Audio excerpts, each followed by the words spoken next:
Hello,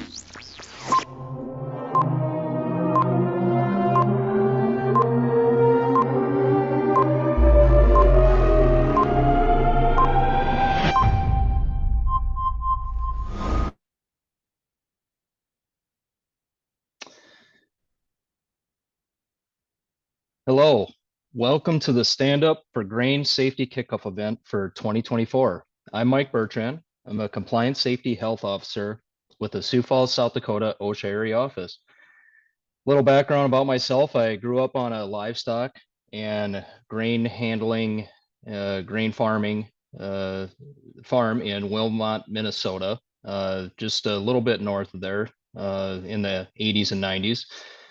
I joined the South Dakota Air National Guard while I was still in high school. Was a tool and die maker and welder and F-16 maintainer for about 26 years. And I dabbled with safety and health practices within industry, which led me to a job with OSHA. Stand Up for Grain Safety Week is organized by the Alliance, an industry collaboration between the U.S. Department of Labor's Occupational Safety and Health Administration, OSHA, the National Office, the Grain Elevator and Processing Society, GEAPS, the Grain Handling Safety Council, GHSC, and the National Grain and Feed Association, NGFA.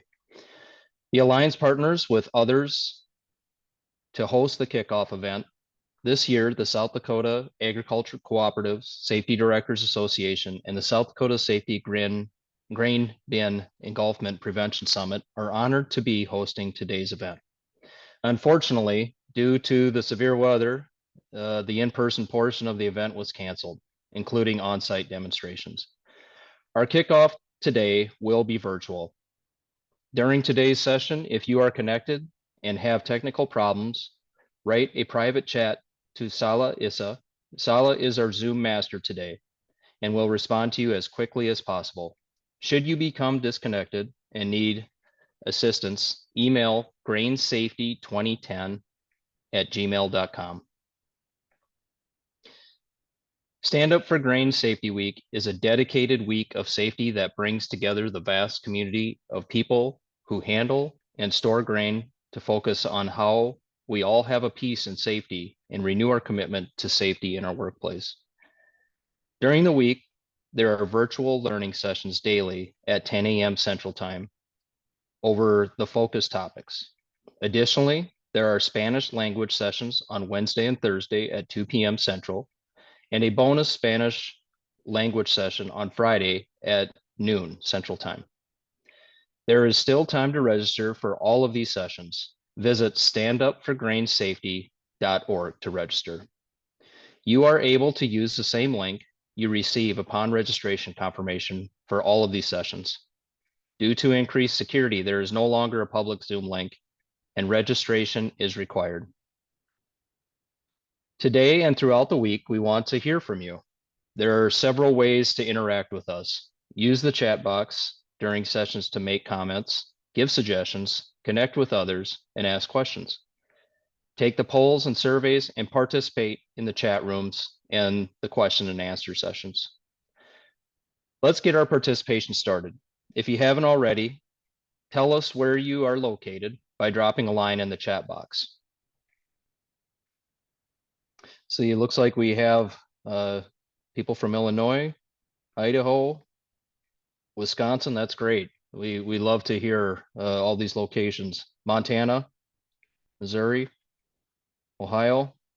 We're looks like we're covering all parts of the nation. We will also be having a short Ask the Experts session immediately following today's session. Presenters who are able will stay on a few extra minutes to answer your questions. You will be able to turn on your cameras and unmute to speak directly to them. Before we jump into the program, we would like to acknowledge and thank those who contributed to this week's events. We'd like to offer a warm thank you to the South Dakota organizations that plan the original demonstrations for today. This includes OSHA Region 8, the South Dakota OSHA Consultation Program located at South Dakota State University, Agtegra, Dakota HR and Safety Compliance, LLC, Marsh McLennan Agency, and Prairie Ag Partners. Let's give these organizations a round of applause. And you can put in a clap emoji if you feel like it. Stand Up for Grain Safety Week is only possible with help from partner organizations who provide an array of support and assistance, including the Alliance, Bartlett Grain Company, Central States Center for Agriculture Safety and Health, Central Valley Ag, Grain and Feed Association of Illinois, Grain Journal, Kansas State University, Lamar Advertising Company, National Grain and Feed Foundation, Oklahoma State University, University of Illinois, Urbana-Champaign, University of Nebraska Medical Center. Let's also show our appreciation for these great industries' support by putting a clapping emoji in the chat box. As we get started on our safety conversation, let's remember our rights and responsibilities as employees and employers. First, as an employer, whether you fall under OSHA enforcement or not, you are responsible for providing a work environment free of known hazards. Employees have a right to a safe and healthy work environment, the right to be compensated for hours worked, and the right to report violations without fear of retaliation. Let's all remember that important phrase, a safe and healthy workplace, this week as we talk about the different hazards and challenges we face as an industry and the peace we have in the safety culture of our workplace.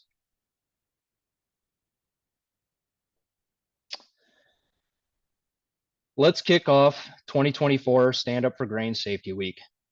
I'd like to introduce Dr. Jennifer Rouse, OSHA's Region 8 Administrator, to say a few words. Good morning, everyone. Welcome to the annual Stand Up for Grain Safety Week and the South Dakota Grain Bin Engulfment Prevention Summit.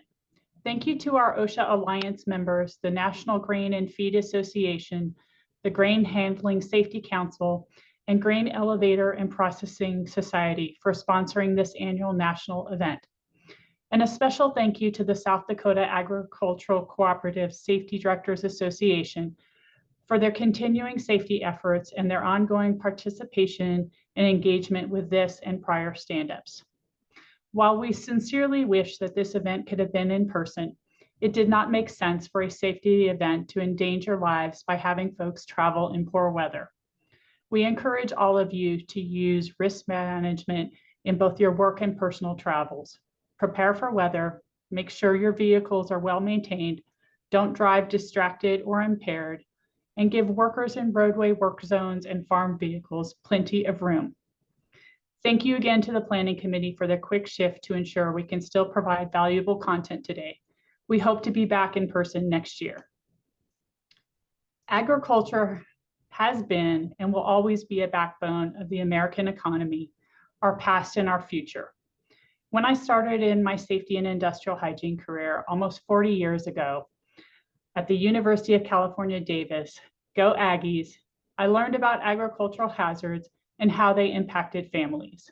One of the first studies I worked on was an evaluation of pesticide levels in crawfish found in rice paddies. Many farm workers would subsistence fish, and there were concerns about the health impacts associated with this consumption. I also learned about rotating machinery and amputation from a friend's father who was missing a few fingers. He was a wheat grower, so also shared hazards about falls from heights, bridging of grain, and toxic atmospheres in silos. After all these years, the hazards remain. Each year, members of our farming, ranching, and processing communities are injured or killed on the job. This week is an opportunity for us to focus on making agriculture a better industry, a safer industry. It is an opportunity to focus on the basics such as fall prevention, hazardous energy control or lockout tagout, safe bin entry, as well as entry into other permit required confined spaces, prevention of combustible dust accumulation and explosions, and understanding and controlling other agricultural related hazards. It's also an opportunity to discuss and prepare for emergency response. Much of agricultural work is remote or isolated. It means resilience takes on another level. Can you manage the incident and consequences if someone is trapped or injured until help arrives? My ask of you is to focus on the prevention of those incidents so you don't need the emergency response, but to have it as backup. For our future, we must embrace protecting all of us, building on safety as a core value and the fundamentals of safety and health management systems. We have to lead by example, focus on identifying the hazards and controlling them, empower and educate our workers, all of them, the old timers, the newcomers, the next generation, the immigrants, and the temporary workers. Our history is founded on family tradition, started by immigrants and supported by shared help during harvest and times of need. We must provide the opportunity for everyone to go home every day, whole and healthy. May your week bring you fresh ideas, reaffirm values, and create new relationships towards achieving a brighter future. Please stay safe and well. Thank you. Thank you, Dr. Rouse, for the inspiring welcome. Now let's hear from our alliance partner, OSHA Assistant Secretary of Labor, Doug Parker, to welcome everyone to our dedicated week of safety.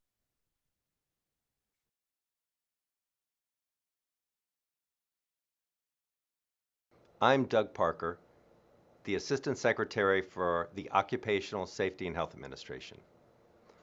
All of us who have lived in or driven across the heartland of America have seen the beautiful fields that provide the grain that feeds all of us. When driving, though, we don't often see the people who work with the grain that grows in those fields. As calm and peaceful as the fields are to look at, the work can be dangerous. Every year throughout the U.S., people die or are seriously injured when working in grain bins.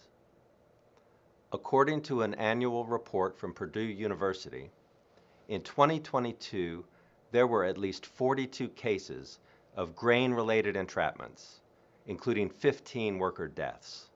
This is a disturbing 45% increase over the numbers in 2021 and the highest number of grain entrapments in over a decade.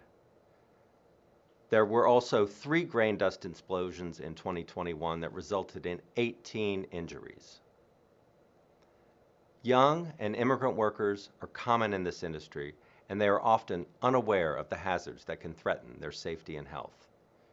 We can and must do better to protect the people who are responsible for handling and storing the grain that feeds our country. Training workers on safely entering bins and using fall protection and emergency equipment can only be effective if the training is done in a language that workers understand. Safe grain handling is crucial in agricultural settings. Highlighting and emphasizing how to prevent engulfment is time well spent and could save a worker's life. Your participation in Stand Up for Grain Safety Week shows your commitment to the cause. I want to thank the Alliance for coordinating this week's activities and everyone in the grain industry for their work on this area. However, because of this disturbing increase we have seen, we really have to rededicate ourselves to making sure that everyone gets the message about grain safety and is following safe procedures and receives the training they need to ensure that we do not see this level of engulfments again this year. Without your hard work and dedication, achieving our shared mission to keep workers safe would not be possible. But together, we can make a difference and save lives. Thank you.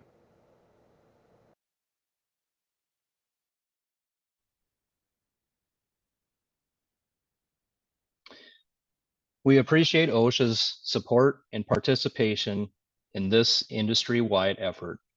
They are an important piece of the safety puzzle by providing a variety of services to help employers comply with safety regulations.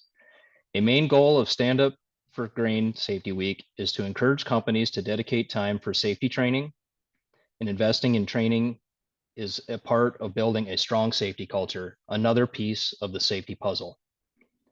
Let's make sure we are giving credit for your participation today. Tell us how many people are viewing at your location or are joining you on the same device by answering this quick poll question. This poll is going to stay up for a little while as we introduce and start our first demonstration. Throughout the demos today, we encourage you to put questions and comments in the chat box.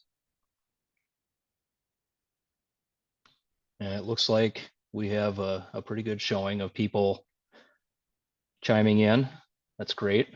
We love the participation.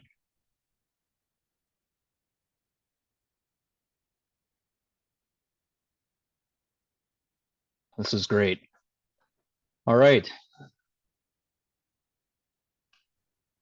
As you complete the poll, let's introduce our presenter, Dr. Carol Jones, to talk about out of condition grain and recognizing hazards.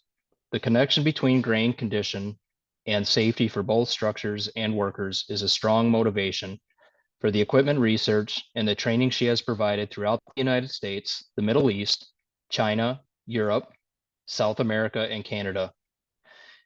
As you logged in this morning, we have a lot of great information in our introduction slides about our presenters.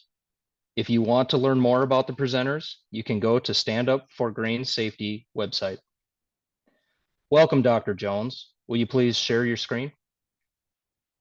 Thank you, Michael. I'm pushing the buttons as we speak here. Thank you. Let me get to the presentation mode here and share. Michael, can you see my slides? I can't see your slides. And you Everything can looks see good. me okay. Good. I can see you. Feel like I've hit the lottery already. So good morning, everyone. It is such an honor to be included in today's speakers, and I appreciate each of you taking your time out of your busy day to learn from our speakers and our demonstrations today. Looking back a few years, I was involved in establishing this process of the stand-ups for grain safety, and fast forwarding to this year, it's so rewarding to see the progress we've made and the group of people that have come together to put these on and the success we've had. And you're part of that success. So today I want to talk a little bit about grain quality and visit with you about the foundation, very foundation of what happens in the safety industry, in our industry. If we have good grain, our numbers of incidents and deaths go down drastically. So I'm very proud to start with the first demonstration here about safety. We all know that good grain means profit for us, but also means safety. So I'm going to go over a few facts about losses in storage. What makes the U.S.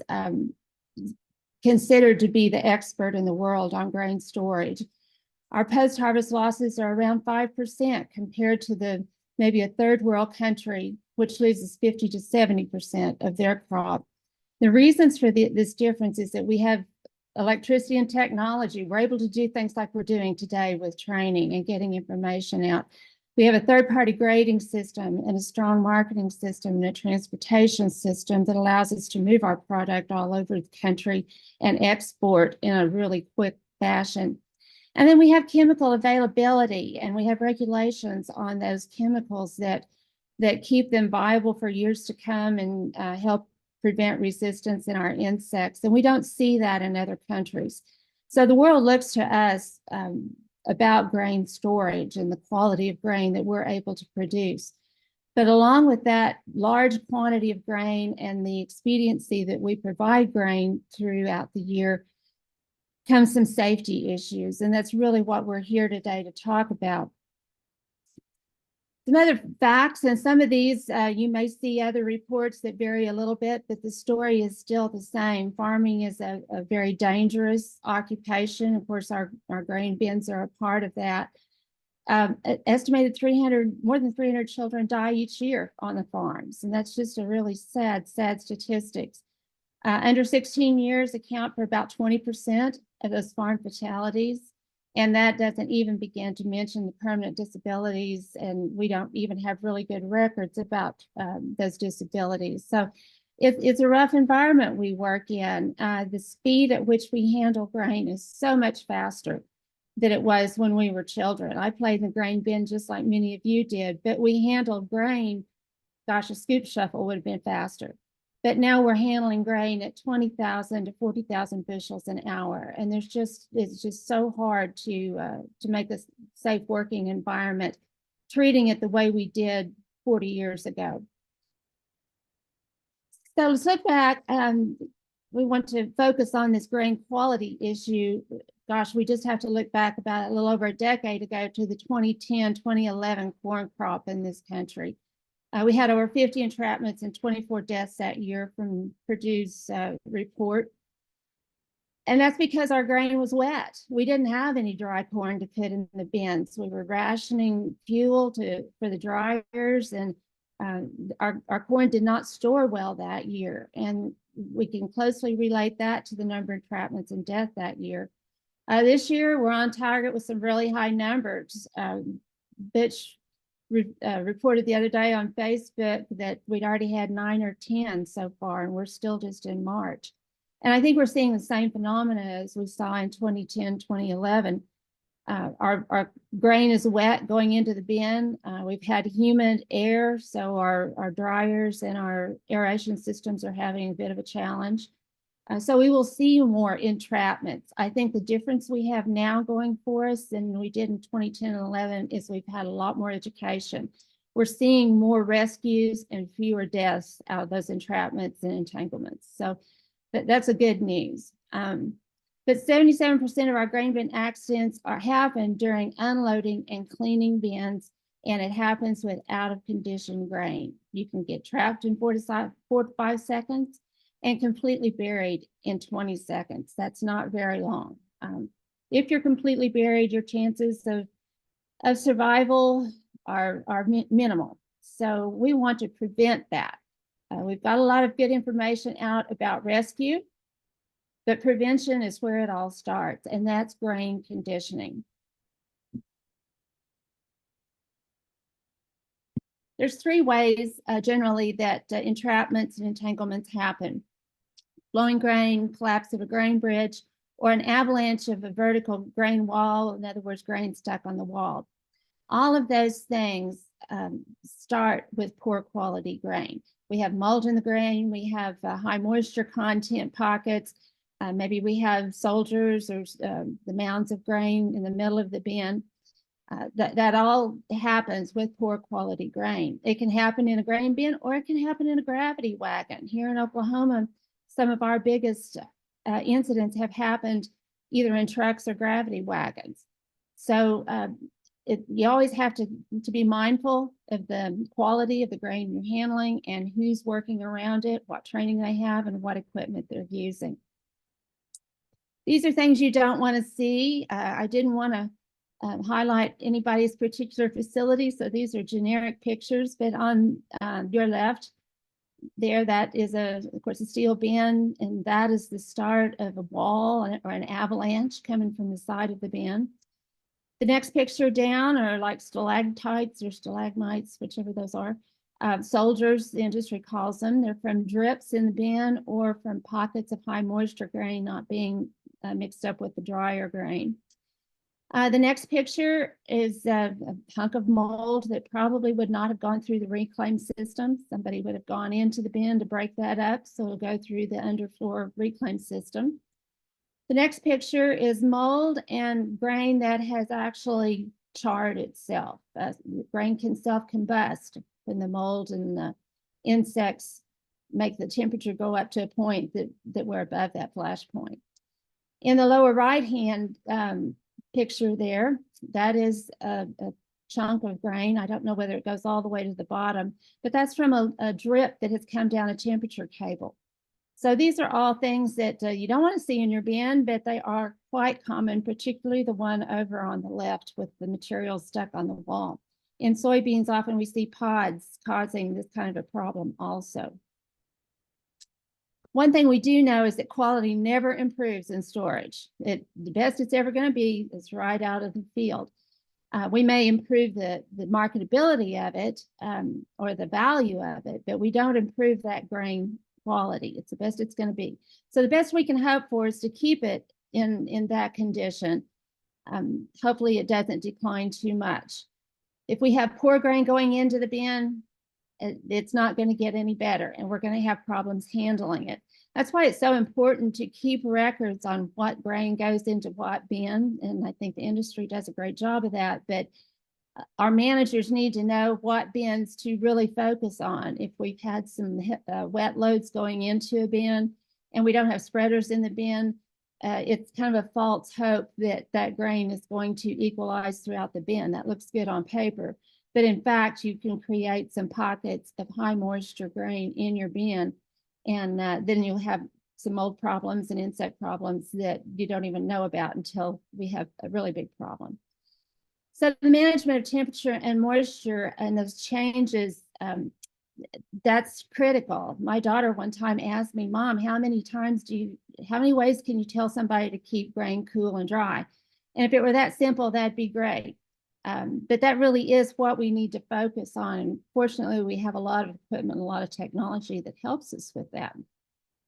As we look at this graphic, all of this is about temperature. Temperature and moisture changes. Rapid changes cause condensation.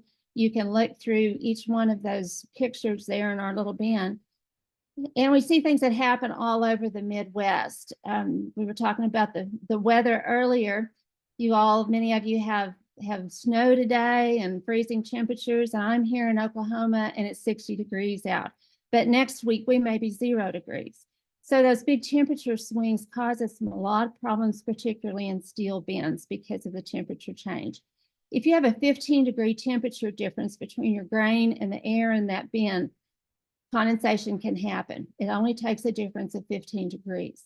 So we need to know about that, and we need to know what we can do to fight that change and to get rid of that condensation through management of our aeration systems, management of insects. Insects love warm, moist areas, and then they do things that make our grain go bad. They eat it, they reproduce, they can set up mold. Just their biological functions can raise the temperature quite a bit in the area where their colonies are. Generally, those areas are in the fine material in the middle and down at the unloading chutes. So that's where you need to look. So things we need to look for in our bins, particularly are leaky structures. Of course, anytime you have a leak in the bin, the rain's going to come in and the temperature changes more in that area. So a really good inspection of your bins before you load them every season is really critical. And take the time to replace bolt holes, missing bolts, fix the doors. Anytime you've got problems up around your exhaust fans or your vents, those need to be fixed. And the best time to do that is when you're not trying to handle grain during the middle harvest. So aeration system design is so critically important, and it's more important now than ever because of the amounts of grain that we use and how much we depend on our aeration systems to keep our grain in good condition. So work with a good contractor on your aeration systems, and then educate someone in your facility about the proper way to manage those systems. We do have a lot of controllers available to us now, and they do a great job, but you still need someone in your company to understand what that controller does. The old adage of garbage in, garbage out is not only true for poor quality grain, but it's also true for aeration system management. So we need to understand what those cables mean and what the controllers on your systems are actually doing. We see temperature cables all over the country, either not being used or in such bad repair that they can't be used. Temperature cables are your communication with your grain. You know, if each kernel of grain were a dollar bill laying in there, I think we'd be a lot more diligent about taking care of the millions of dollars of material we have in storage, and would want to know about every one of those dollar bills, what conditions it's in. We don't have a communication with our grain other than through temperature cables and maybe carbon dioxide monitoring. So it's really important that we keep those cables in good condition. They're a very good investment for producers on the farm, but they're only as good as what we monitor them and maintain them. So keep those temperature cables in good condition. We can also tell by smells, temperature differences, appearance, and that's where we need to educate our workers. And not all of our workers come from the ag industry. We look back 20 years ago and maybe they were, but now not so much. About everyone knows what bad grain smells like, though. It's a pretty distinct smell. But we need to allow them to learn what the changes are and what to look for, and they can be our eyes and monitors, so to speak, for us. That can be a real asset to a company. Let's look at roof vents a bit. Roof vents are a part of your aeration system. Many of us don't consider that. But if you pump air into a bin, it has to go out someplace. And if it doesn't, it's going to cause condensation into the roof of your bin. Or if we're pulling air from the top to the bottom, we still have to have a place for that air to come in, or we'll get moisture down in the bottom of the bin. So sizing those vents are important. On a new bin, that probably is done for us.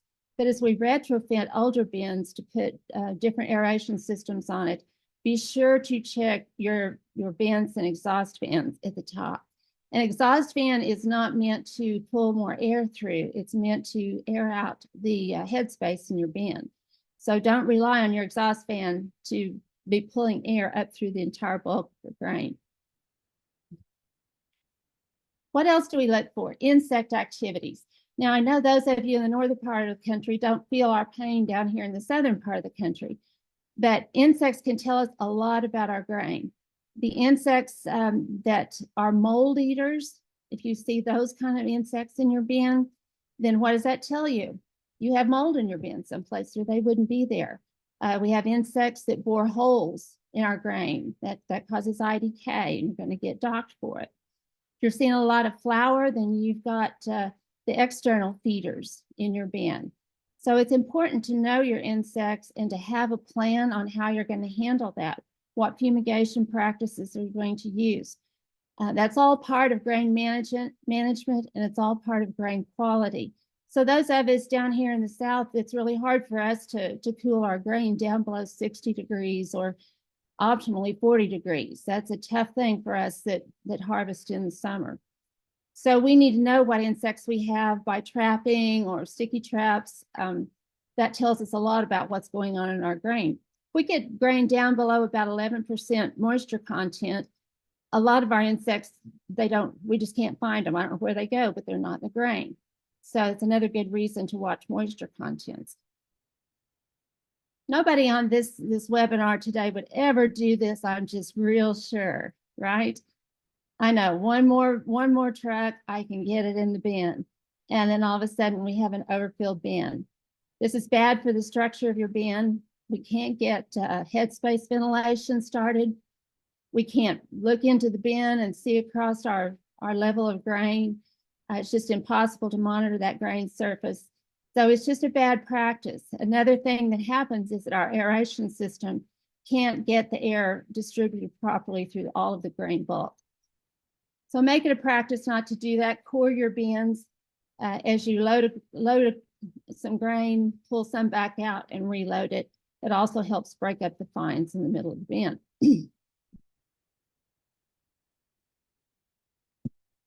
Some other things we look for in a company that's having some struggles would be poor housekeeping practices, particularly with dust. That's all tied in with grain quality, but the poor housekeeping practices are vital to keep spills and other safety hazards from happening in your facility. Reclaim system malfunction or even poor design is huge. Our infrastructure in the country is getting older by the day, and we see a lot of design that was not meant to handle grain as quickly and as often as we do now. Used to be we recycled a bin once a year, and now we may recycle that bin, load it and unload it several times a year, and that's really hard on our equipment. And of course, dust management is always critical for a facility to maintain control over explosion possibilities. So how do we do all of this? It's training. I think it was Michael or one of the presenters on their slides are going to tell you, develop a see something, say something culture. And that's so important, whether it's your family on a family farm or whether it's seasonal workers in your facilities. If they see something that they think might not be just right, either for the quality of your grain or for the safety culture in your business, they need to feel like they can say something. They're not going to get fired. They're not going to be reprimanded for it. See something, say something. We can't manage things we don't know about. So we need them to feel like they're safe enough to say something.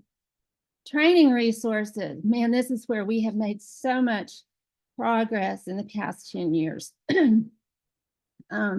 Resources for you, Jeeps, NGFA, land grant universities. OSHA has a lot of information available to us. 60 degrees makes Oklahoma allergies bad too. Grainsafety.org is another great opportunity for information. Just go out and Google grain safety and you'll have many, many listings of opportunities there. Much of it is online. You can do it from your lazy boy sitting in the recliner and watching TV. Other things you might want to look into, specific areas that help you maintain the grain quality, is items about sanitation, maintenance, sealing, and closed loop fumigation. Those of you who have to fumigate, closed loop fumigation will save you a lot of money and help your insect management efforts be much more efficient. So we have a product to sell, and it's worth a lot. But if you have an incident in your facility that causes a death or even just an injury, a life-changing industry, that product just got a lot less profitable. The litigation that goes on with that, not to even mention the loss of life and the horrendous impact that has on a community and a family. There's things we can do to keep that from happening. And it's up to us as managers and as workers to be very, very in tune to what's happening in our grain bins.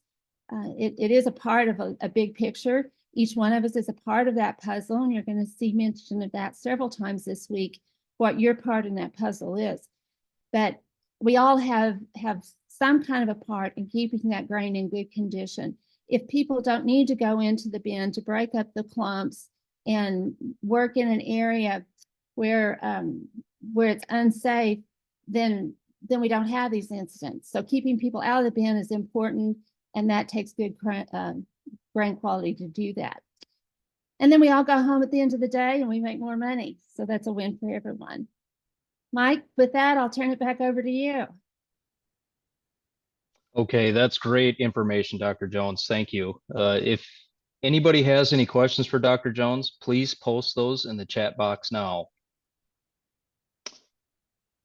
The first question that looks like we have is it important for emergency response teams to have experience in the grain environment? It really is. Again, many of our workers, our response teams are not ag people anymore. Sometimes our volunteer units have that ag experience, but not always. We can't count on that.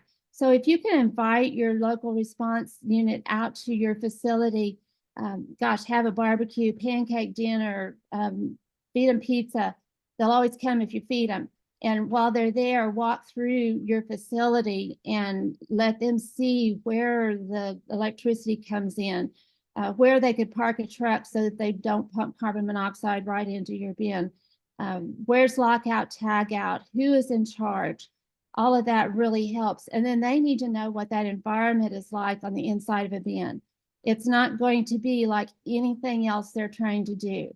They can do confined space training, and that helps because many of the techniques are the same for rescue in confined space. But there is not any other material on this earth that feels and acts like grain does. And so they need to know what that is. And there are many training opportunities available to help them understand what that is. But that all needs to be done ahead of time. The day of the incident is not the time to train your response unit. Good question. The next question that we had was, can you just add bigger tubes to existing fans to get more airflow? No, the airflow is what it is. There'll be a little bit of a drop in the resistance as the air goes through those tubes. But that fan, it's going to do what it's designed to do. If it's a centrifugal fan, you may move it to a point on the fan curve where you're not producing what you think you are, or you may move it back so far that it's not producing. So that fan and the tubes need to be designed together. And that's when it's a really good time to work with a contractor to make sure that you're not working outside that curve for your centrifugal fan. And then a squirrel cage fan is just going to produce what it does.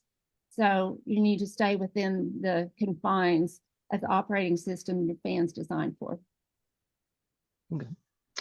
The next question we had is, are you going to talk about confined space safety and manual floor sweeps versus automatic sweeps? I don't know whether that's on our agenda today or not, but I'd sure like to talk with you sometime about it if you'll contact me. Sweep augers are a challenge for us, and OSHA has put a lot of work into, from our original information about sweep augers and forward to today. There are ways to be in there with a sweep auger, but it takes a lot of planning and a lot of investment. So that's probably not something I can answer in our answers right now, but I'd sure like to visit with you, and you've got my email address there, and I'll be glad to talk with you. And then I know OSHA can give you a lot of good information too. Absolutely. And to tail on that, we oftentimes direct a lot of people that have questions to our OSHA.gov website, wealth of information there. Does anybody else have any other questions you'd like to post in the chat? Okay. Thank you so much. I did get, I think this is it for the questions. So thank you, Dr. Jones. We appreciate that. My pleasure and privilege. Stay Okay. safe. Will do.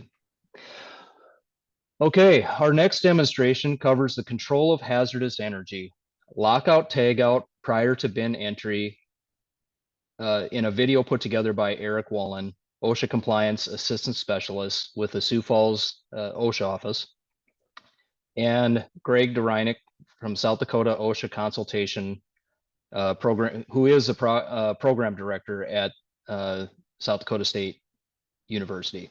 They are both here today to answer questions after the video. As we mentioned previously, you can learn more about Eric and Greg on our website. The video is also available on the Stand Up for Grain Safety website.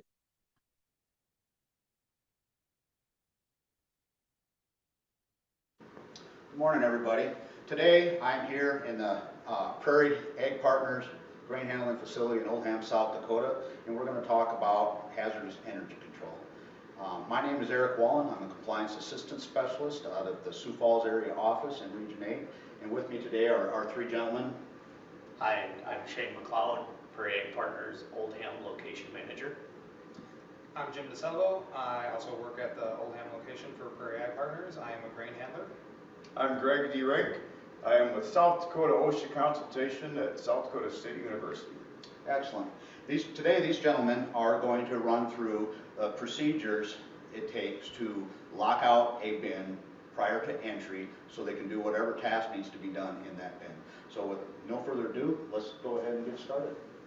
Hey Jim, the 440 sumped out, so we're going to run out and get it locked out and make an entry so we can get the sweep running. All right, I suppose we should go downstairs, get our air monitor and gear, and Yep. we'll go control our hazardous energy and lock out, tag out. You bet. Okay. So Greg, we're gonna perform a lockout tagout, and they're going to control the hazardous energy on a bin site. What are some of the things that they have to be looking for? Well, we want to look for where any potential harm could come from and where all the stored energy is in the system. So the potential for electrical things starting up, that's easily remedied by putting a lock on our electrical disconnects. We can do that on the systems that bring grain in and out of the bins. the fans, for instance, anything that can start up that's going to affect what's going on in the bin, the sweep itself. Then we can also look for stored energy that might not be so easy to lock out, such as the conditions that are caused by out-of-condition grain. And so many of our accidents stem from having out-of-condition grain. That you always need to think about what those hazards are. There could be grain that's attached to the side of the bin when you're inside that could come down. There could be grain that's beyond the normal angle of repose for that grain. For instance, corn's about 23 degrees angle of repose. If you see it at any greater angle than that, you have some potential energy there. If that came loose, could cause an engulfment. So those are the things you want to be aware of, and you want to fix those problems before you're exposed to them. But the things we can lock out are largely electrical and some other things too. Yeah, so, and thinking about this, obviously when you're going to enter a bin, it's permit required confined space. And one of the key requirements of permit required confined space is to control hazardous energy. And so that's what these gentlemen are going to do here this morning. Before they enter the bin, they've got a lockout tagout program that is site specific to this organization, and they've got procedures that are specific to each of the bins and each of the structures that they're going to lock out. So let's go see how they're doing, and see how this lockout tagout procedure is going. Okay, today the reason that we're going to do the lockout is to isolate the hazardous energy that we're going to do. The type of energy that we're going to have is electrical. The type of equipment for the bin we're going to lock out is going to be a top bin drag, bottom conveyor,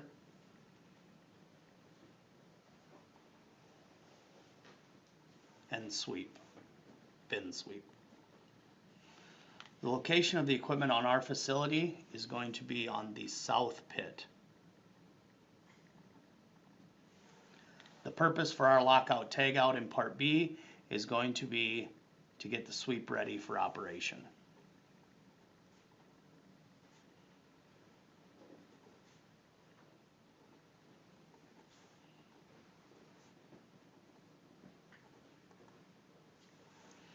The following employee that is going to do the lockout tagout procedures is yourself.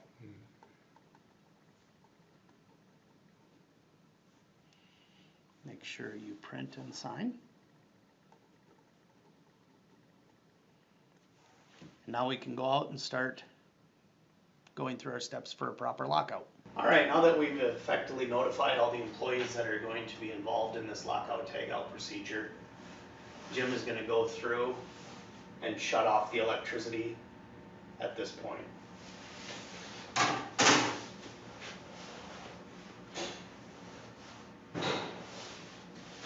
Alright, now he's going to go grab his 3 locks and 3 tags, and we're going to head into the electrical room.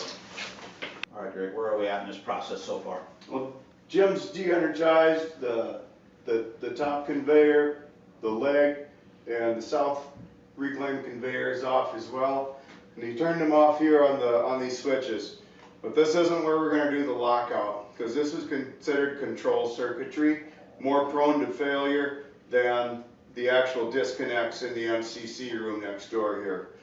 Jim has his tags filled out. It's identified the owner of this tag, who put it on, and who's doing the entry, and what sort of work he's doing.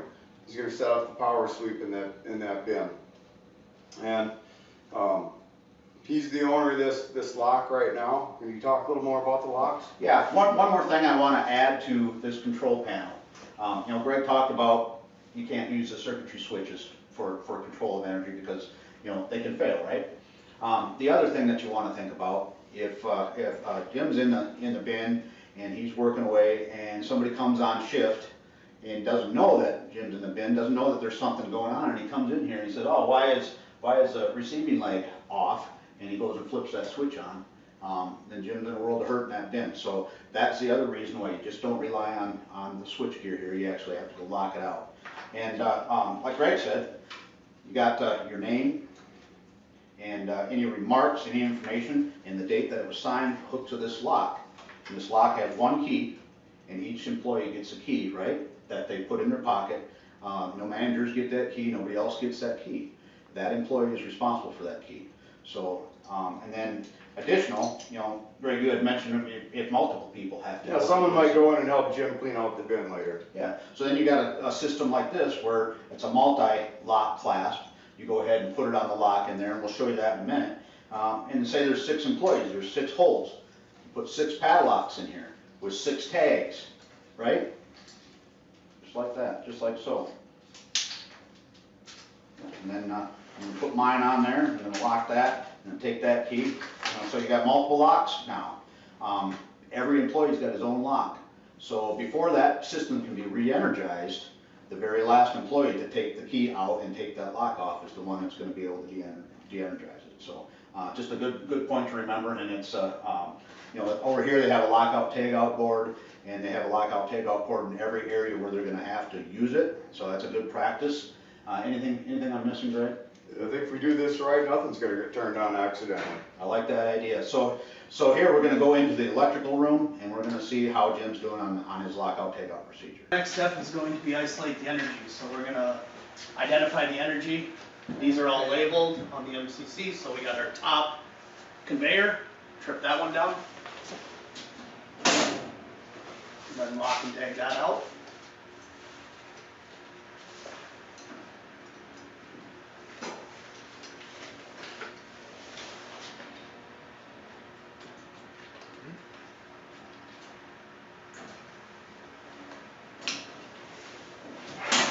Okay, and then our bottom conveyor.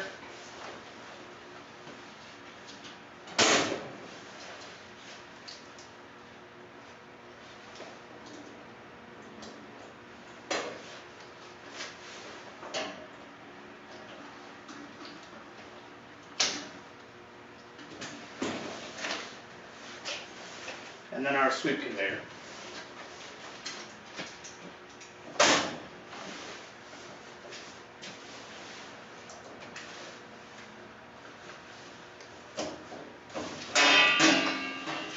Alright, let's go out and test our lockouts to make sure that all of our affected areas are isolated and that we have no negative energy. Okay. Now Jim is going to turn on the energy to make sure that it is off. So if you can, try the top conveyor. Top conveyor does not light up. Try the reclaim conveyor. Reclaim conveyor does not light up. Now we're going to go outside and physically make sure that them conveyors are not running and the sweep is not running. This tryout phase is very important because it assures everyone that it can't be energized. Now that we have verified that none of our equipment outside is actually running, we can go ahead and continue on to our confined space entry procedures. Since this lockout also involves a confined space entry, the guys are also going to go through their confined space entry procedure. They're going to do things like get rid of the 4-gas meter ready, make sure that's calibrated, get the gear on they need for entry. They're going to make sure they've established who's going to be the hole watch and be outside the bin and be in contact with the entrant.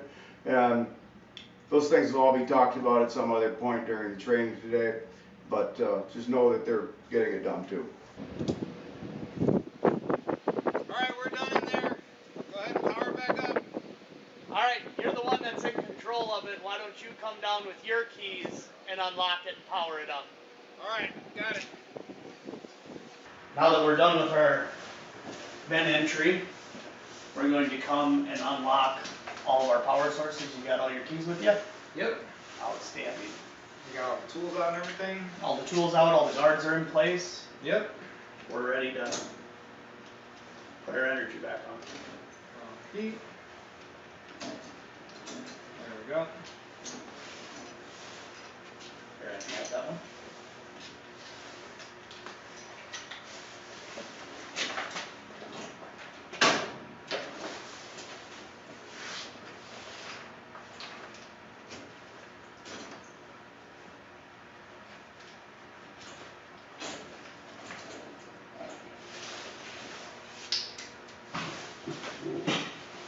as you can see, when he's powering these on, he's turning his face and extremities away, so if there would be a possibility of an arc flash, he wouldn't take the blunt of it.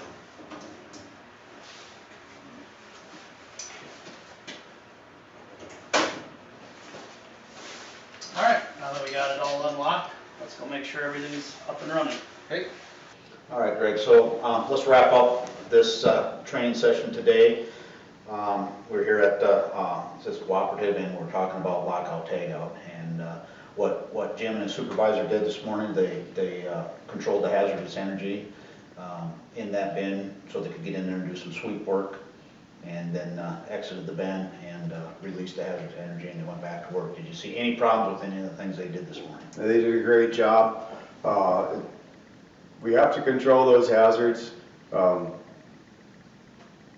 By regulation, we have to do it in our workplaces when we have an employee-employer relationship. But it's also important to know that we need to bring these things home and use them on the farm when we get the opportunity to take the precautions so something doesn't start up accidentally. Tragedies happen that way, especially around grain bins. And we want to prevent engulfments and prevent injuries from caused by our mechanical equipment that can happen in a bin. Yeah, that's for sure. You know, agricultural communities are all small towns, and everybody's family, and everybody knows everybody. When a tragedy happens, everybody remembers that. So the best thing that we can do, and the best thing that you guys can do out there, is take care of yourselves. That's the most important thing with lockout tagout, is you're keeping an eye on yourself and keeping yourself safe and secure.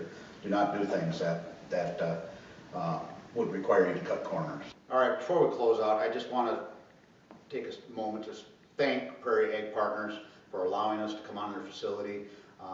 They showed us around. They've got a magnificent facility here, and it's very clean and it runs very efficiently. And to the gentleman behind us here who showed us how the proper way to lock out, tag out hazardous energy takes place, we really appreciate it. And again, thank you everybody. Have a great day.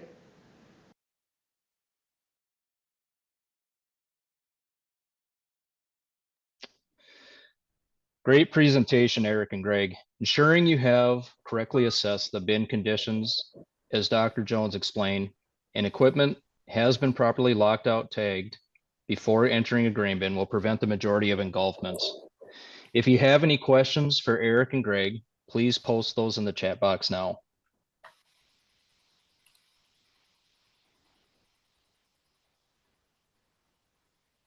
Looks like the first question we have is, who is responsible for your key?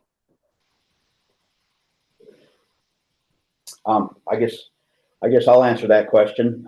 If you are an authorized user of that lockout device, you are responsible for your key. And kind of like we said in the video, you put that key in your pocket, and that remains with you until you unlock your lock. Okay, and the next question we had, did we miss anything? Can you explain, please explain how a group lockout tagout works across different shifts?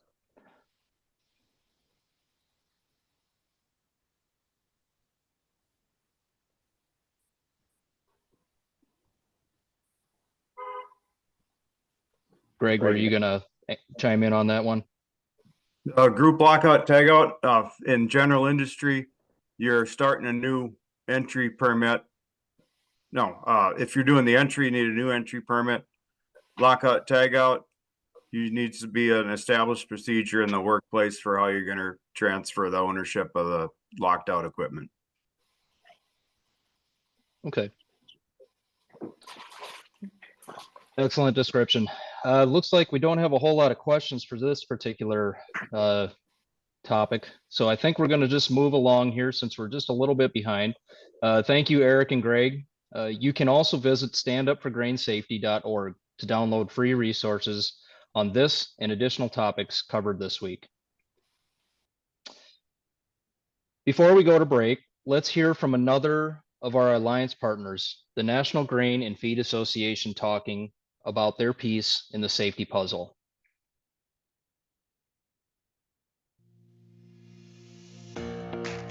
Thank you for joining Stand Up for Grain Safety Week. I'm Mike Seifert, President and CEO of the National Grain and Feed Association.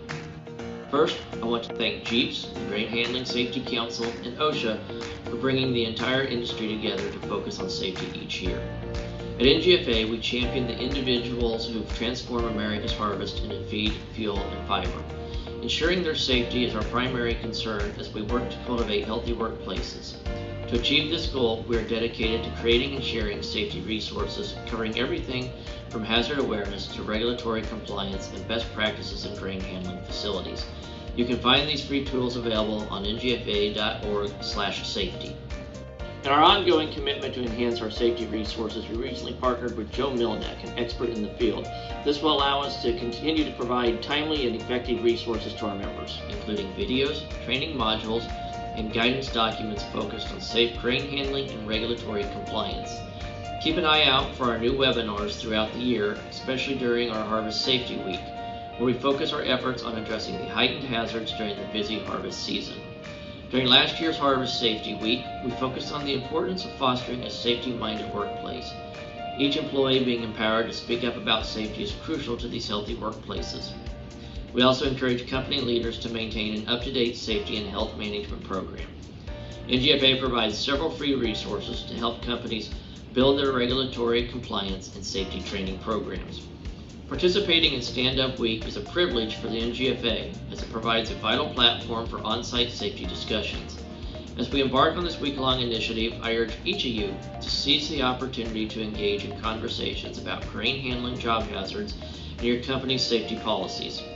To facilitate these discussions, please explore the wide range of resources available on standupforgrainsafety.org and ngfa.org/safety. Whether it's organizing a brief safety training session, hosting a company-wide event, or simply sharing a safety reminder, every effort counts towards fostering a safer workplace. Let's come together this week, not only to participate in the scheduled sessions, but also to share our own stand-up events with the Alliance. Thank you for your dedication to safety. Let's have a great stand-up week together.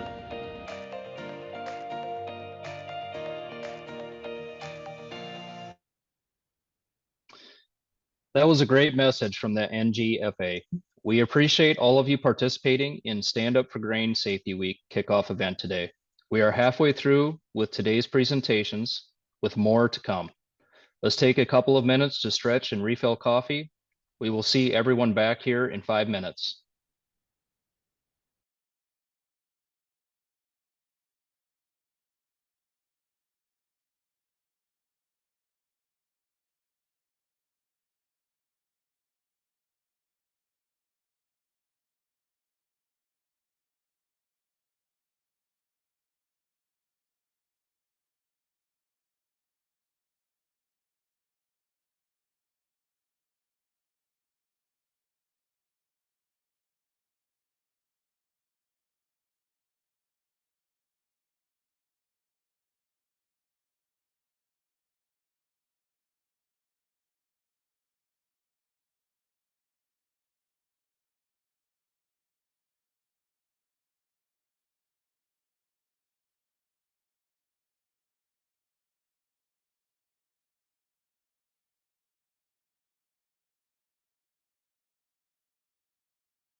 Okay, welcome back, everybody.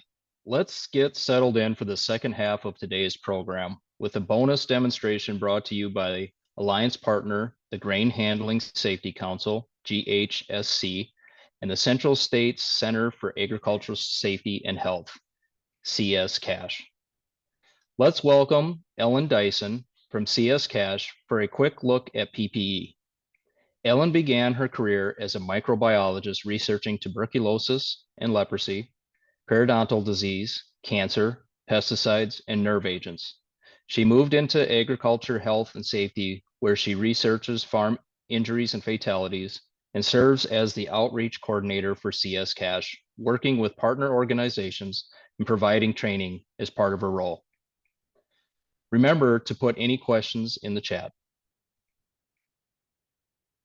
Mike, can you hear us okay? I can hear you, Ellen. Thanks. Go ahead. Wonderful. And we also have a bonus presenter today. This is Dr. Risto Ratianen, or you can call him Dr. Risto, a little easier to say. And he will also be helping out. We're going to be talking very briefly today about some innovations and some fun PPE. So get out your pencils and paper. You can take notes about your wish list. And we are really grateful to the Alliance for giving us a few moments to talk to you about, that part of the hierarchy that, unfortunately we really do have to use because we can't engineer or administer everything out. So we do have to keep in mind some of the pieces of our PPE that we're going to need as we're handling grain. I also want to thank the Grain Handling Safety Council for allowing us their time. We are taking their time, so you didn't have to watch a video from them, or get to watch a video from them, I should have said. They gave us a few minutes here to talk to you, so thank you to them as well. So to start off, we're going to go head to toe, or we'll try to do that. Start off here, one of my favorite pieces of PPE is this stylish hard hat. Believe it or not, this is a hard hat, adjustable on the inside. This is OSHA rated. It is I wrote that down, of course, it's ANSI Z89.1. This actually is rated class C, G, and E. So you are able to wear this while you're working with electricity. It is not vented, so one reason you can work there with your electrical systems. And look how great you're going to look with that. That is going to cost you about $33. I want to add the cost so you can get an idea of whether you're going to ask for it for your birthday, Christmas, or how you want to work that. This is a hard hat that is only this hard hat is only rated for class C, so no electrical work in this. It is vented. These vents open, shut, and are able to kind of cool you out in the summer. Now that is probably not the most innovative part. We do have the light on this that is going to be high beam and low beam and is rechargeable. So that is what we really like about this, is you're going to have that light available when you go into those confined spaces. It's right there on the hat. This is also reversible. Okay, we've got that head covered and protected. Next, we were presenting last week, and I had a great question about keeping that grain dust out of our eyes, because we do need to remember that dust has, as Dr. Jones pointed out very clearly, that dust has things in there we do not want to be entering our system. And our eyes act as a way of into our body, a great way to get into our body, not just our mouths. These are, they're actually chemical resistant, but would work great in the grain bin because they have indirect venting.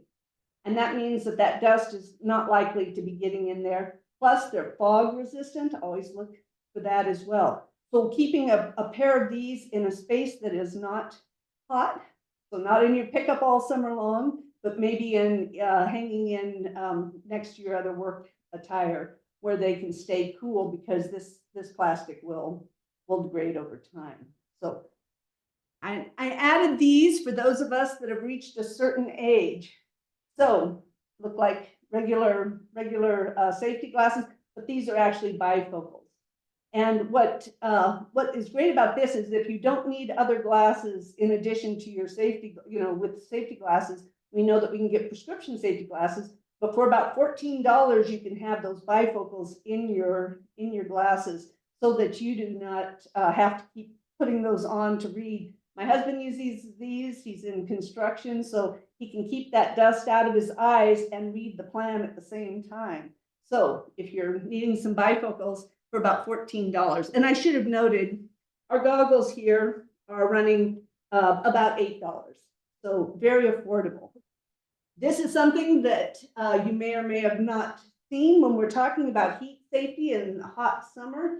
We have, this is called, it's called a Kestrel drop. There's a lot of other apparatuses that you can use as well. This, you can actually even just put a carabiner onto your belt or wherever you are, whatever you have to loop a little drop on. And this is going to measure heat.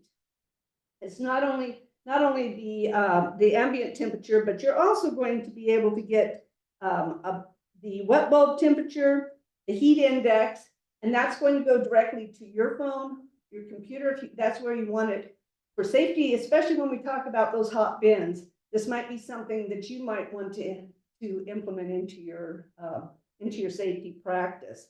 And that's going to run about $70. And it has a little battery, so you can put the battery in if it gets discharged. And next, one of my favorite pieces of PPE, because they've innovated so wonderfully with hearing protection. These are Bluetooth. They are OSHA approved. They, I'll tell you, we don't talk about specific brands, but there's some really great, comfortable brands out there. These are rechargeable, so you just plug them in when you're done with them. They are able to, once that the noise level gets over 82, they're going to shut down and act just like normal earmuffs should. And you are also able to improve your hearing by using these, because you can turn up the outside volume and it will be picked up with the microphone here. So I love these. If you don't like those hot muffs, especially in the summer, what you might choose is a pair of the earbuds. And these earbuds will act in the same way as the muffs do. They're Bluetooth. Connectivity comes in. You can answer that phone, but you can also turn up the sound. So if you need to hear someone giving you instructions, these will be a great choice. And guess what? This is like Oprah. Because you tuned in today, we are going to have our OSHA Alliance choose one of you, and we will be sending a pair of these to you. So thanks for tuning in and listening. And that's one little thank you that we will offer you. And I don't know, Bristol, do you want to talk about the air-powered respirator? Okay, yeah. You have, I think almost all of you have used respirators, and so you're very familiar with the N95, N100 masks, and possibly half masks with filters for dust. But in many situations, especially if you have already some lung damage and difficulty breathing, powered air purifying respirator PAPR may be a better choice. These are about 1,200 depending on what headgear and what equipment comes with it. But for many people in the grain industry, this would be really something to investigate and see if that's actually something that can improve your safety and comfort. Yes, thank you. And this does come equipped with a particulate respirator, so perfect for your grain bin work. Now, from $1,200 to $2. Something that, one of the things we know that the burden of using PPE is it's not there when we need it. I love this. This is just a simple little device that you put on. You can use it for your gloves. I don't think I'd use it for respirators, but you could if you wanted to. And then just hook it to your belt. And that would be a great thing to give out. I'm just talking to you safety managers, give out to all of your employees so that they have those gloves right there where they need them. And I put these out there just to remind everybody, please choose gloves that are appropriate for the job that you're doing. We know that chemical gloves are going to be different than the gloves that we want to use if we're just handling machinery. So keep that in mind. Oh, and I also wanted to remind everybody, a lot of our women in the workforce are going to be wearing different size PPE. So if you are a safety manager, or if you're in charge of hiring, or purchasing for your company, please keep that in mind as you're purchasing your PPE. Real quick, we're almost done to the end here. We're going to talk about high vis. Always remember that. And I've seen some great examples of that in the videos we've seen today. This is simply an extension for whatever you're already wearing on your head to provide sun safety. We know this is going to cover the back and give you a nice wide brim. This is going to cost about $9 to add to your wardrobe. And then a cooling vest here that you're going to stick in the freezer at the end of the day, take it out in the morning when it's 110 degrees and you're going into that, you're going into that bin. This might be something that's going to cool your core and allow you to stay safer as you're working in that heat. And this vest is about $35, so affordable to keep you safe. Now, Risha has a treat for us because we're going to talk real quickly about the very bottom of your safety here. We're going to talk about your shoes. I want everyone to look down right now, kind of take a look at the bottom and the sole of your shoes. And how are those going to work for you in slip conditions? Because we know that one of the highest rates of injuries are caused by slips, trips, and falls. So getting a good pair of shoes, and this is kind of a unique pair of boots. Listo? Yeah, I guess first, I was investigating occupational fatalities in the state of Iowa.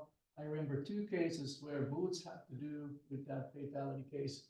One was falling from a grain bin ladder about 25 feet. One was falling from a tractor steps and being run over by a grain truck that was just moving next to the tractor. And so having very good shoes for work is important.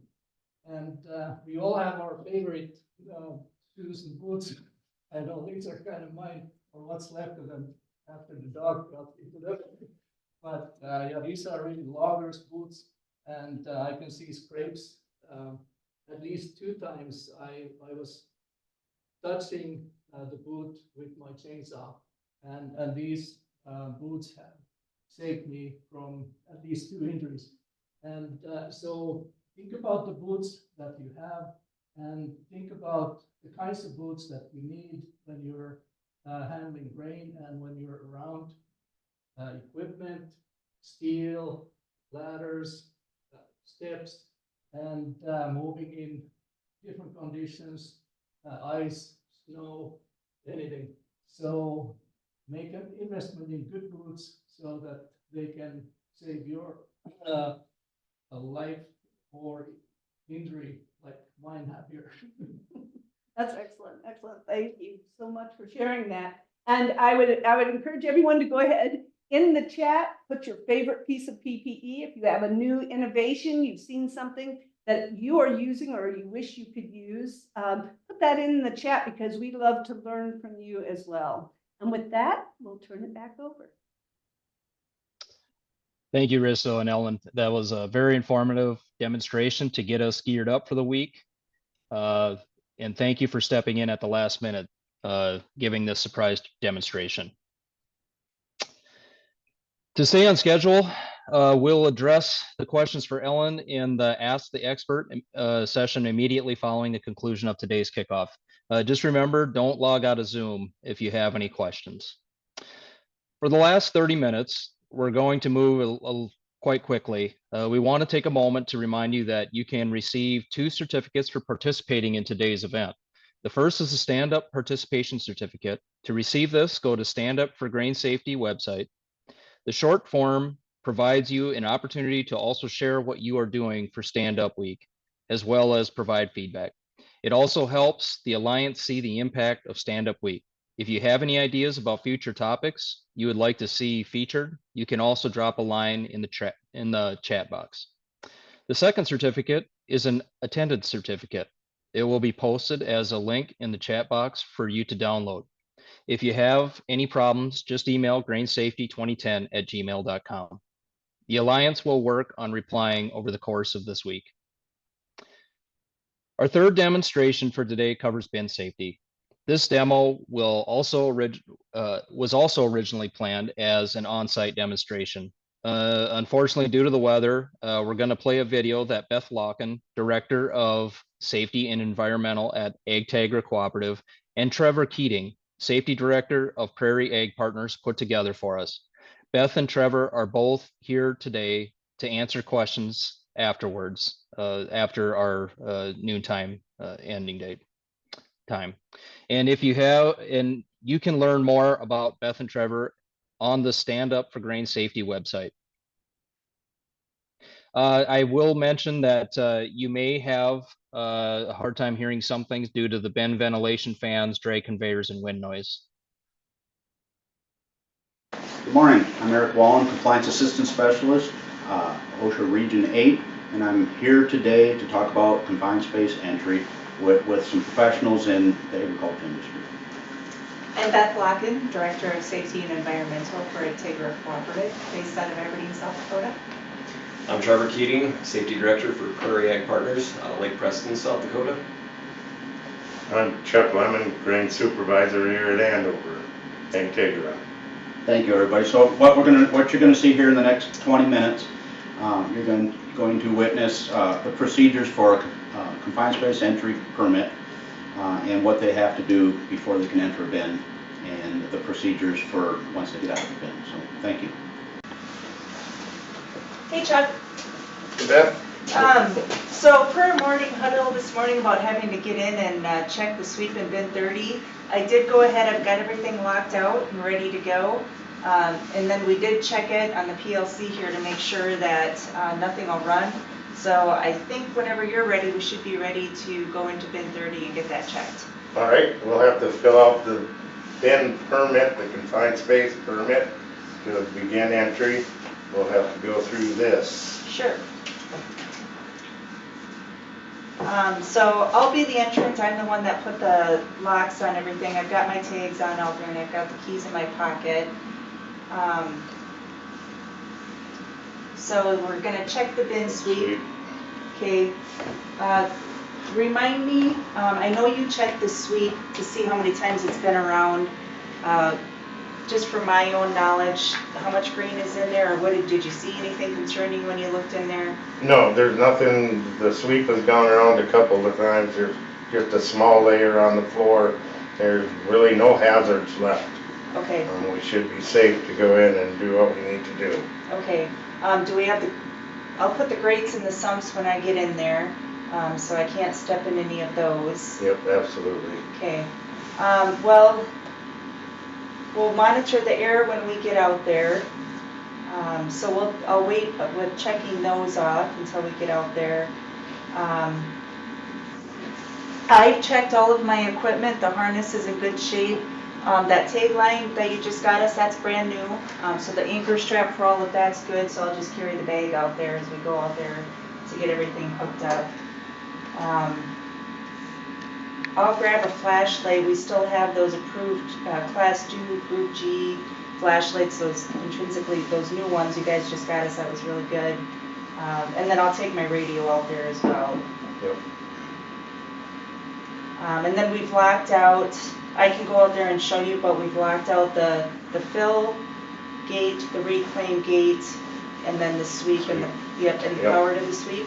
Yep. So for the lockout takeout forms, that was everything that was listed in there to be locked out.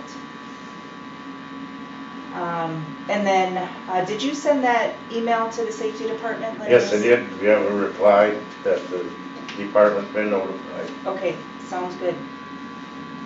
All right, so if you wouldn't mind checking those off since you're the entry supervisor on this, and then we'll go out and check the air. The air, yep, and get all suited up, and I'll sign off as the entrant. And Trevor said that he'd be my attendant. All right, that's good.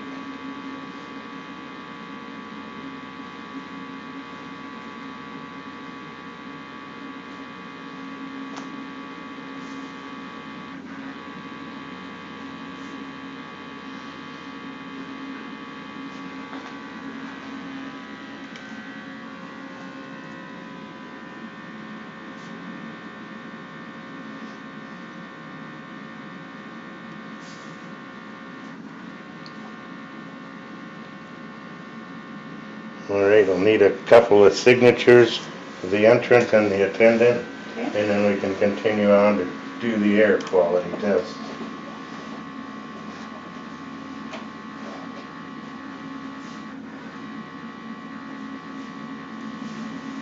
Trevor, can I have you sign as my attendant? Sure can.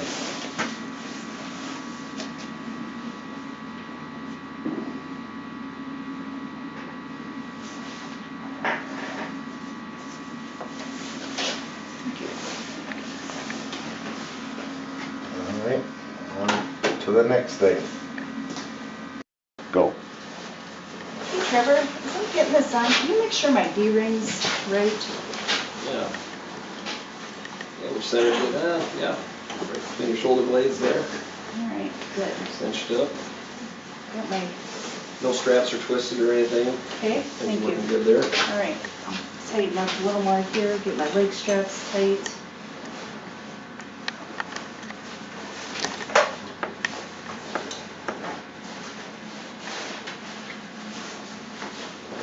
All right. Good to go? All right, I got the lifeline. All right, perfect, thanks.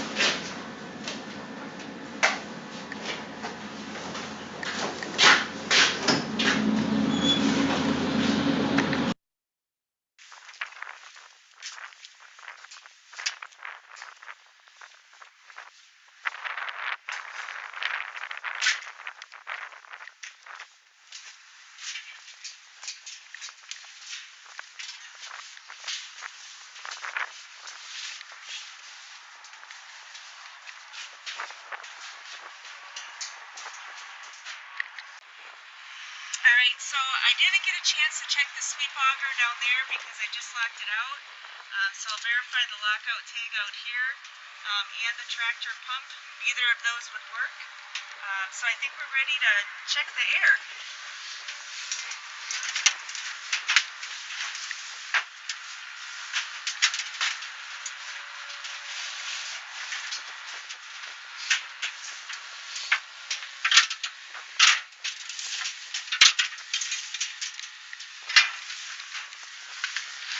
Chuck, I can grab the readings if you want to write them down. We'll start with our fresh air readings. Oxygen is 20.8. Yep. Carbon monoxide is 0. Combustible 0. H2S 0. So when we check the air, we always want to check it at multiple spots in the bin, just to make sure that the air quality is the same or good throughout, right in that 19.5 to 23.5 range. Normal ambient oxygen is typically 20.7 or 20.9. Today we're reading 20.8. We always want to get a fresh air reading outside of the bin so we know what our sensors are sitting at after they've gone through a daily bump test or a monthly calibration as required. So I'll start with this 6-foot telescoping wand.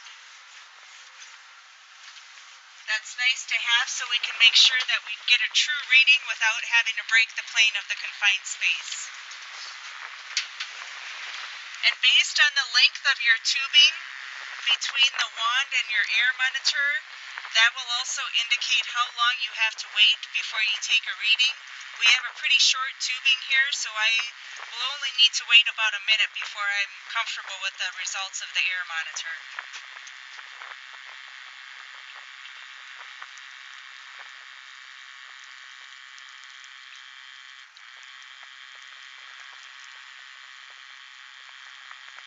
Trevor, our oxygen is 20.8. Okay. Carbon monoxide 0. Okay. Combustible atmosphere 0. Okay. Hydrogen sulfide 0. Okay, got it. Right. Now that I've got the actual results, I can take the telescoping wand off.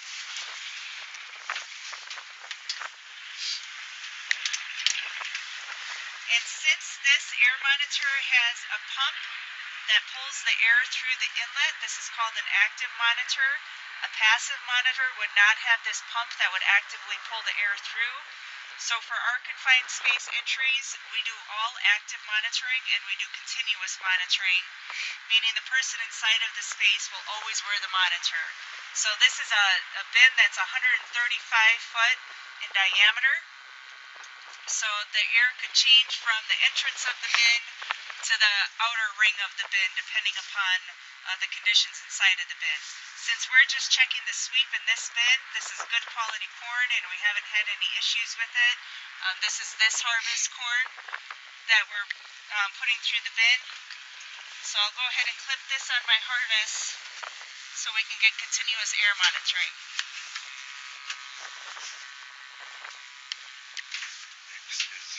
Go. All right, Beth, I'll get a tagline set up on one of these beams here. So that way we've got a good anchor point.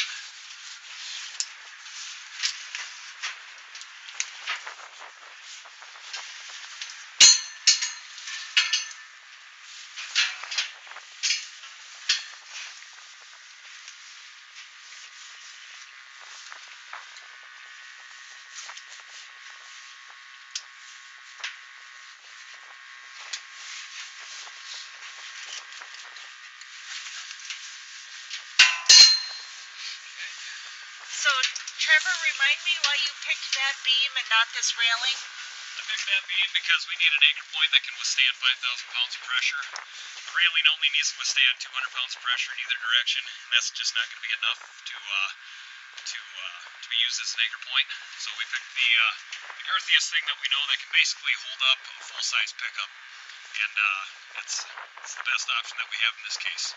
So if I didn't have this structure here, could I use that SUV over there if it's got closed toe hooks? Yep, we could do that. We'd want to make sure that we don't, that of course, yes, that we lock and tag the vehicle out by pulling the keys, putting them in the attendant's pocket, and making sure that that we're not compromising the rope coming up over the railing. So we'd want to use a rope guard if we needed to in certain cases, but in a pinch we can use that. Otherwise, I do like to use stationary targets that we don't have to worry about locking and tagging out. Okay, and I think I saw one of those canvases, those edge protectors like you were talking about. I do think that we have that. Yeah, we do have a rope protector here. You run the rope through this, set it over the edge. Rope runs through here like a sleeve. That'll help protect the rope from going over any kind of abrasive edge, so that way we don't ruin the rope or compromise the integrity of it. But in this case, we should be good with anchoring up over here without the protector. So Trevor, what is that red thing on that rope? What is that? So right here we have it's a prusik line or a prusik knot that's used on the rope, and it wraps around the rope in a certain way that provides friction. So pulling on the rope creates a lock or a brake line, but then just applying your pressure to the prusik knot, you can easily slide the rope through it and move it for adjustments. It's a very easy, cheap way to create a brake line. Is there something that I need to make sure I check also on my carabiner before I go in? Yes, depending on the style of carabiner that you have. Some of them are a twist lock, and this one you have to screw it shut to lock it in place to make sure that it doesn't prematurely open. But depending on what type of equipment you have, just familiarize yourself with it prior to using it. But otherwise, we should be good to go. We'll tag line you up to your D-ring on your back here.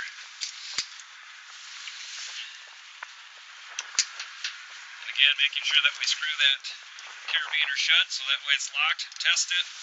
The knot looks good. That's attached to the carabiner. And you are good to go, and you got your air monitor on you? Got my air monitor. Okay, your radio's on you? Check. I'm just getting ready to get into bin 30. Alright, so we got radio communication, got your intrinsically safe light, we were good to go.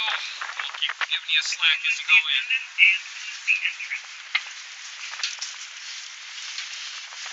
Got that locking at the entrance, and Trevor is the attendant.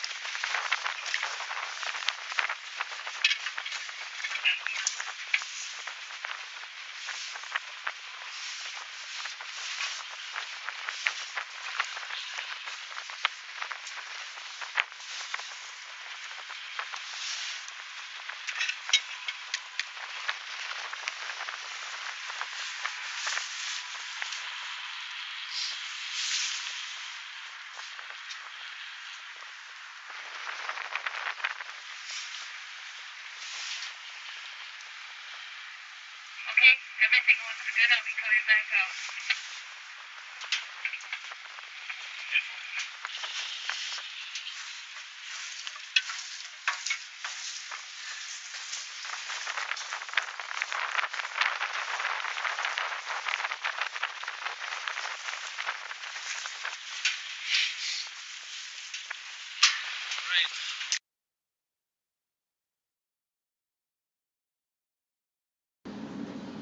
So now that we have everything out of the space and the lockout tagout's been released, we can go ahead and the entry supervisor will close out the confined space permit, and we'll put all this paperwork together between the lockout tagout checklist, the approval, and the entry permit. We'll staple it all together, and then we'll put it on, we'll keep it on file for a year at the facility.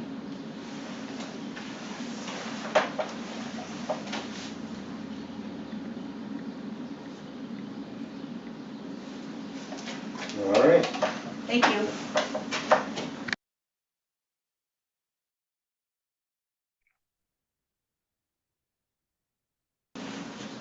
So depending upon what type of harness that you utilize, at some spot on the harness will be pretty much a ledger for you to date who inspected the harness and if it was in okay condition. This should be done on a routine basis, and you've got a little graph here of everything that you should be taking a look at. So between the straps that go over the shoulders, your waist straps, and then the straps that go around your legs. So there's different components to all the pieces of the harness. And again, these should be checked on a routine basis and documented, as well as a daily visual check prior to each use every time. And then we also have a lifeline. In this bag here, we have a bag to put the harness in for storage. And we have our rope guard. Again, this opens up, and the rope can run right through there over rough edges to help save the life of the rope. Some cases may have a lock and tag in there for lockout tagout. This one will have an anchor strap, carabiner, and then a prusik cord. And again, the prusik cord, by pulling on it, it creates friction on the rope and prevents it from slipping down the rope. But then you can quickly adjust it just by pushing on the backside of the knot in either direction. Make sure you're using a good knot. Looks like they got a figure 8 knot here, holding the carabiner on the end that would go up to your D-ring on the backside of your harness. And again, familiarize yourself with all your equipment prior to using it. Practice with it, and just make sure that you use it. So today, we went through a confined space entry procedure. For us, this is a permit-required confined space. The beginning of the process was identifying the need to go inside of the bin, and we assessed the situation and determined that we did in fact have to enter the bin to perform the tasks that we needed to. So we received approval for this process. We locked out equipment that was associated with anything that would be energized inside of the bin. So we locked that all out, verified that it was indeed locked out. Then we started the initial process of completing the paperwork. We got the air monitor ready so we could make sure that the air was in good condition. We got our tagline bag with the harness available. We got all those items ready, and we went straight out to the bin and started the process there. Yeah, and prior to going in, of course, making sure that we test the atmosphere prior to going into the bin, visual assessment of the confined space, equipment check, and any other form of communication. Again, always follow your standard operating procedures of your facility, and make sure you double check, cover all your bases. And but yes, did all that, had a safe, successful entry, and just keep practicing, keep doing it every day.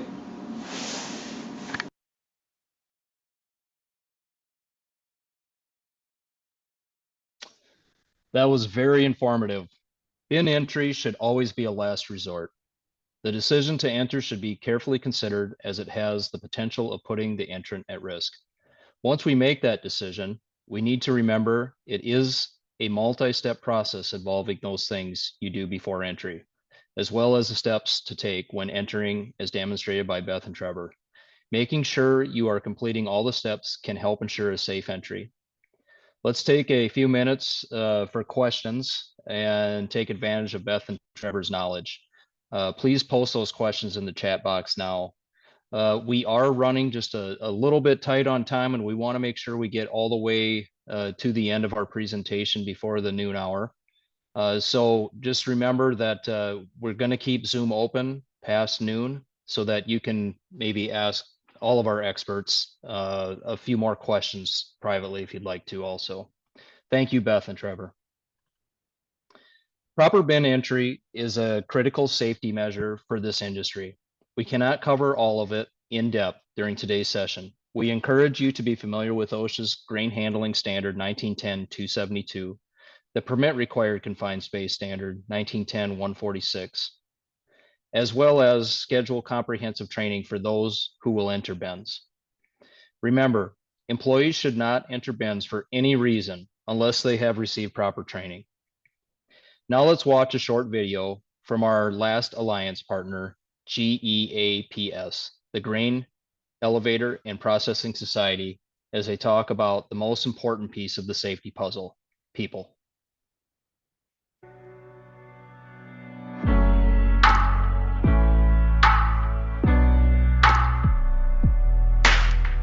Good afternoon, I'm Chuck Kunish. I am the current president of the Grain and Elevator Processing Society, and I'm here today to talk about Stand Up for Grain Safety. Through 50 years of being in the ag industry, I have seen way too many accidents that I've been involved with, my neighbors have been involved with, my employees have been involved with.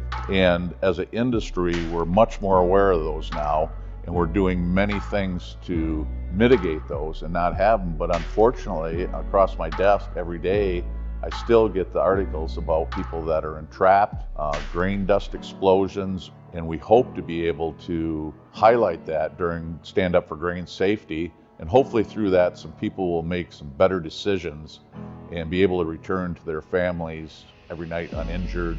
With the injuries that I've seen, it not only affects you if you're injured or if you're killed, but the effect on your family, your wife, your children, your parents. My first memory as a child was when my grandfather rolled the tractor down in the river and was drowned underneath it. Then when I started going to the elevators, unfortunately, one of our neighbors, there was an accident at the elevator where he was dumping his truck and was killed.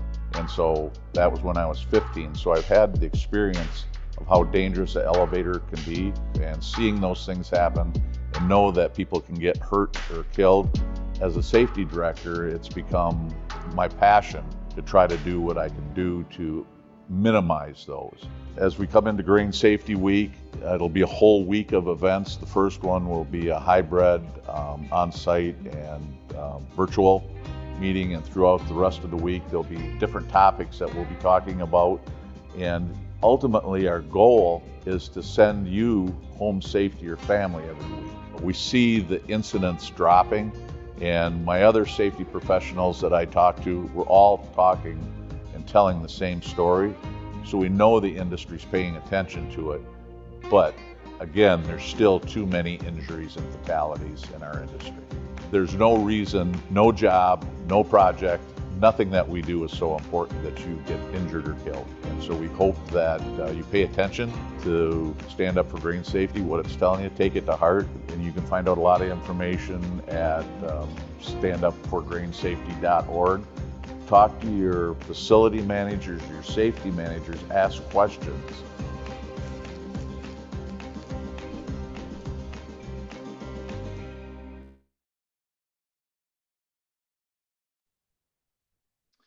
That was a very powerful message about the importance of Stand Up for Grain Safety Week.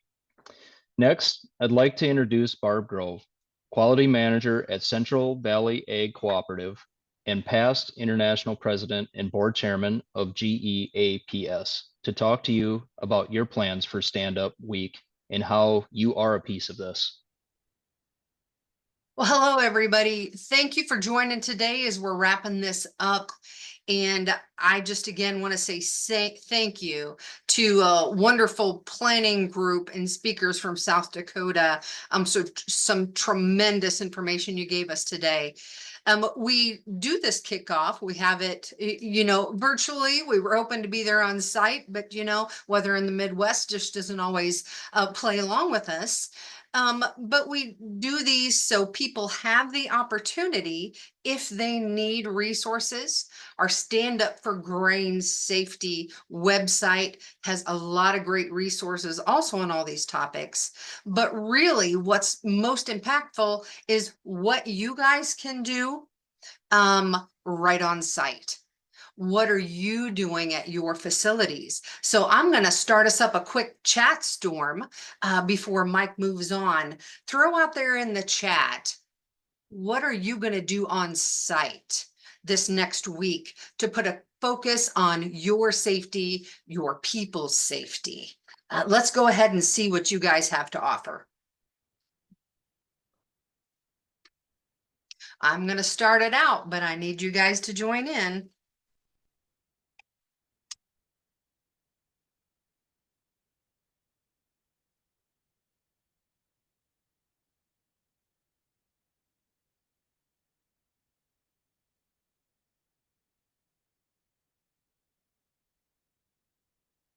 And Mike, I'm going to have you go ahead and come on, and you could move on while people are starting in their chat. Again, thank you for joining us today, and go ahead and go out to standupforgrainsafety.org if you need more resources.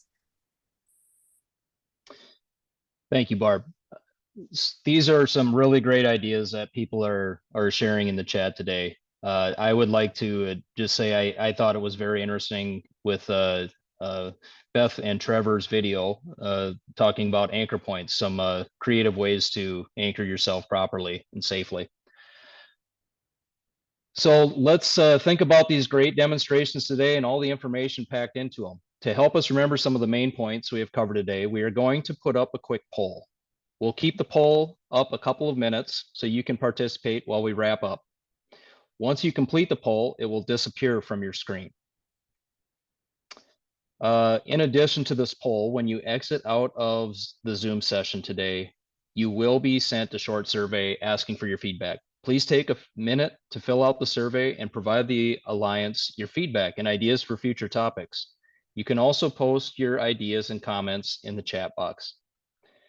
As we finish up the poll and wrap up the 2024 Stand Up for Grain Safety Kickoff, let's think about how we may have a successful week.